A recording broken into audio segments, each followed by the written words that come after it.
How to set up an autoresponder in cPanel. This demo assumes you've already logged into cPanel and are starting on the home screen. Now let's set up an autoresponder. Click the autoresponders icon. This is where you create autoresponders for your email addresses. Autoresponders send messages back automatically to anyone who sends an email to a specified address. Enter an interval value, then enter an email address you want to send an autoresponder for.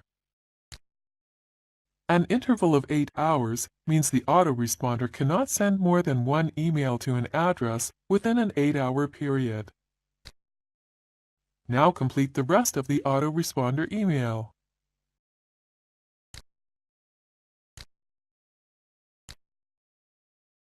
When finished, click Create, Modify. That's it. The autoresponder has been set up. Now, when someone sends an email to John, the out-of-office email will automatically be sent to them. This is the end of the tutorial. You now know how to set up an autoresponder in cPanel.